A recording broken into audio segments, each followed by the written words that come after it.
Here's the conversation that happens all the time. Someone decides that they're finally going to start investing. They do the research and almost immediately they hit a fork in the road. ETFs or mutual funds. And the internet does not make it easier. Half the people say ETFs are better. The other half swear by a mutual fund.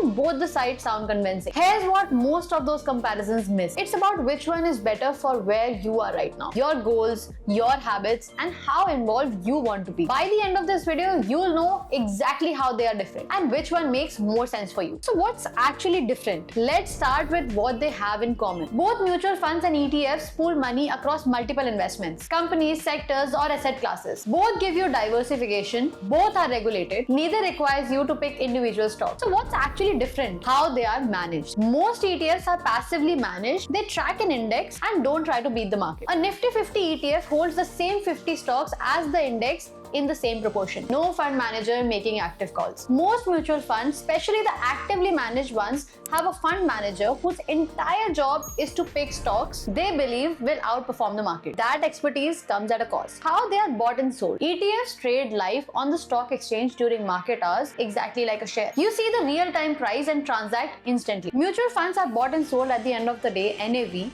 the net asset value, calculated after the market close. You don't know the exact price when you place the order, what they cost. Because ETFs are passively managed, their expense ratio is generally lower. More of your returns stays with you. Actively managed mutual funds generally carry higher expense ratio because you're paying for the fund manager's research and decision making. Now here's where mutual funds have the edge. This isn't a one-sided story.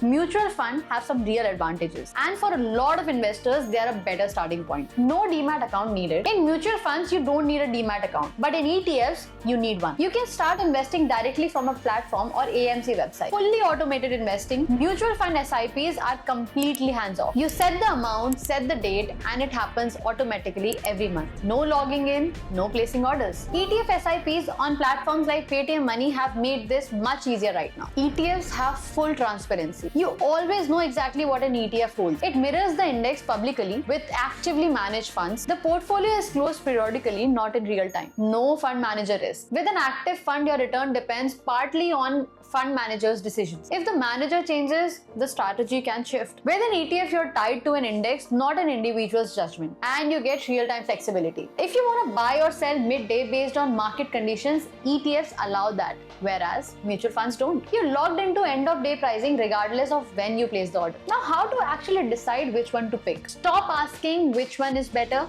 and start asking which fits my situation. Choose ETF if you have a demat account or you're comfortable in opening one. You want lower cost and don't need active management. You have a clear goal like tracking Nifty 50 or having commodity exposure. You're comfortable in placing your own buy and sell orders. You're investing for the long term and want compounding to work without high fees. Choose mutual fund if you want completely hands-off experience. You don't have or want a demat account, or you want a fund manager to make allocated decisions, especially in mid or small cap segments. You're just starting out and want the simplest entry point. They're not competitors, they are tools, and the best portfolios often use more than one. Mutual fund investments are subject to market risks. Please read all scheme-related documents carefully before investing.